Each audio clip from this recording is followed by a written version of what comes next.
Somos el Grupo Fluidos. Mi nombre es Jorge. Yo soy Esther. Yo soy Kieren. Yo soy Lenín. Y yo soy Melissa. Así que allá vamos. Tensión superficial. Es la propiedad del líquido que permite que su superficie actúe como una membrana elástica. Esto ocurre porque las moléculas de la superficie experimentan fuerzas hacia el interior debido a la cohesión, o sea, es decir, la atracción entre moléculas del mismo líquido. El trabajo por unidad de área necesario para estirar la superficie de un líquido mide esta tensión. Un ejemplo práctico es el experimento de gancho menú. Con una solución jamonosa, al sumergir el gancho y tirar del alambre, se puede estirar la película del jamón, demostrando el trabajo que se requiere para ampliar la superficie. Por otro lado, la capilaridad se refiere al ascenso o descenso de líquidos en tubos estrechos. Esto sucede debido a la adhesión, o sea, atracción entre el líquido y las paredes del tubo, y la cohesión, o sea, la atracción de las moléculas de líquido. Si la adhesión supera a la cohesión, el líquido asciende. Sin embargo, este ascenso es balanceado por la gravedad. Así que aquí dejaré cómo se mira la fórmula de la tensión superficial. Buenas, mi nombre es Jorge. Hoy les voy a hablar acerca de lo que es la fuerza de adhesión y la cohesión en capilaridad. La capilaridad es un fenómeno físico que ocurre cuando un líquido asciende o desciende por un tubo capilar debido a la interacción entre las fuerzas de adhesión y cohesión.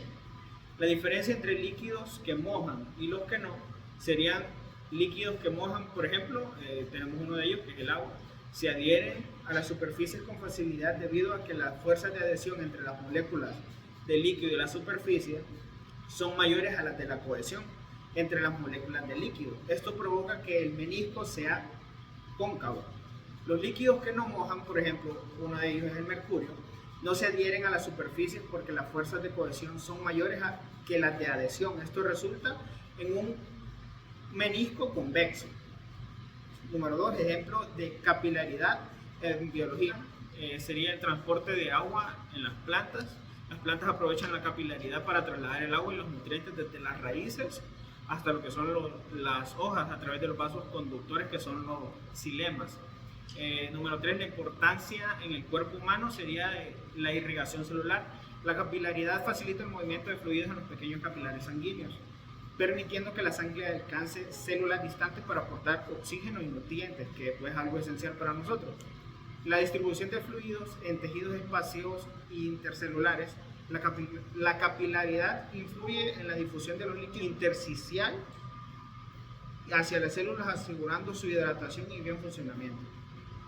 Muy buenas, yo le vengo a hablar sobre la ecuación de Bernoulli y flujo de fluidos. Como en la ecuación podemos ver donde P es más un medio por PB más PG igual a H, que también es igual que una constante, donde P es presión del fluido, que también se puede reunir como PA, donde también P es densidad de fluido por kilogramo a metro cúbico.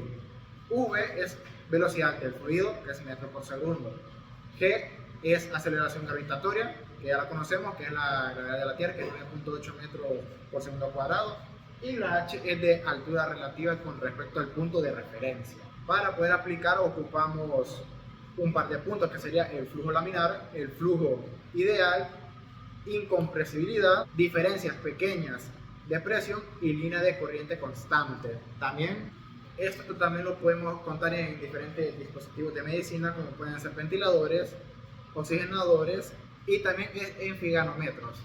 El principio de Bernoulli establece que la energía total de un fluido en movimiento, presión, energía cinética y potencial, permanece constante en ausencia de la viscosidad y turbulencias.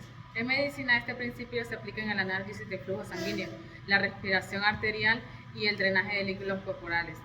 En presión arterial, Bernoulli explica que como el fluido y la presión sanguínea cambian en arterias más estrechas, permitiendo diagnósticos mediante ultrasonido Doppler, detectando problemas como estenosis y aneurysmas. En respiración artificial ayuda a controlar la presión y velocidad de flujo de aire en ventiladores mecánicos y dispositivos CPAP, evitando daño pulmonar. En el caso de la hidrocefalia, cuando el líquido cefalorraquídeo se acumula en los vestículos cerebrales, ejerciendo presión sobre el cerebro, se utilizan sondas de drenaje diseñadas según Bernoulli, Estas dirigen el LCR hacia el abdomen o el corazón, asegurando que un flujo controlado que alivia la presión y evita complicaciones graves con infecciones o daños neurológicos. En resumen, el principio de Bernoulli es esencial para entender y tratar dinámicas de fluidos en el cuerpo, mejorando diagnósticos y tratamientos médicos clave. En física médica, el diseño de sondas para el drenaje cerebral es un avance clave. Estas sondas usan materiales biocompatibles y están diseñadas con principios de fluidos para drenar el líquido cefalorraquídeo de forma controlada, reduciendo complicaciones. Además, incorporan recubrimientos antibacterianos para prevenir infecciones. Sin embargo, los procedimientos quirúrgicos para su colocación presentan riesgos como infecciones o daños de tejidos sensibles. Debido a la complejidad del cerebro y la precisión que exige, esto demuestra cómo la física aplica mejoras para la tecnología.